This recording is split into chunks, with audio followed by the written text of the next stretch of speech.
Once upon a time, there was a king who decided to develop some kind of a wisdom, some kind of a guiding path for the upcoming generation. He said some kind of a literature, some kind of content which can really help the future generation to optimize the life, to get more productive things out of life.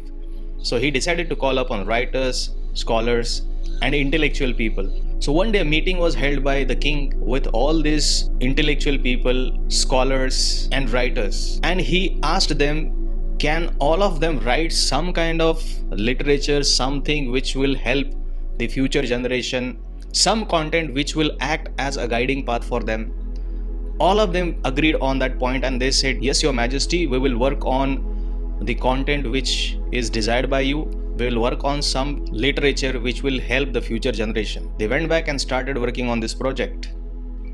After a certain period of time, all of them came back and told the king that, your majesty, the content is ready. Now we want to present it to you. And they came back with more than 10,000 books and reference material, which was too much. The king said, this is good, but this is not going to help.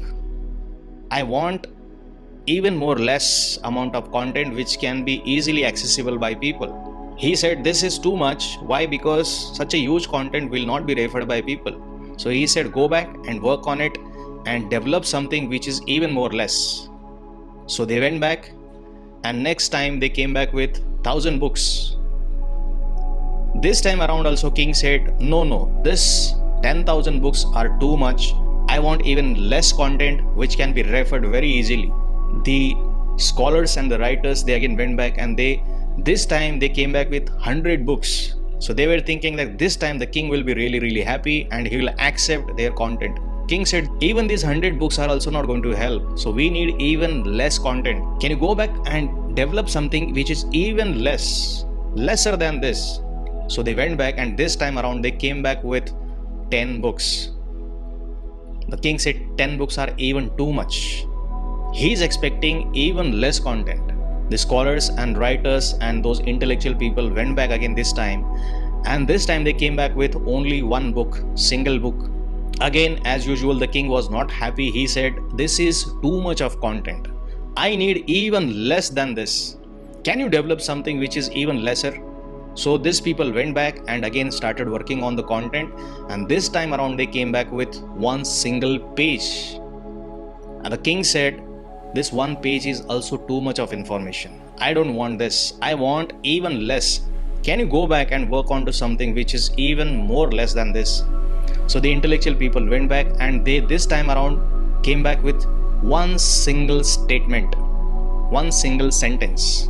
And when it was presented to king, the king was really happy. He said, exactly, this is what I was looking out for.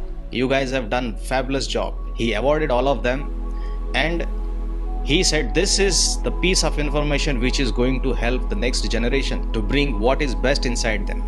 What was the line? You must pay for the knowledge that you acquire and grow in life. Yes, my dear friend. This is the statement that was given by the scholars, intellectual people and writer, and king really appreciated that. Yes, my dear friend, it's absolutely true.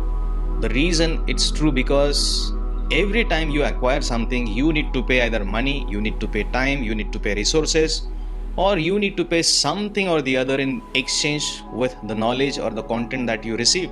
It could be in any form, but you must pay for that. Without paying the cost, you will not acquire the knowledge and you will not grow in life.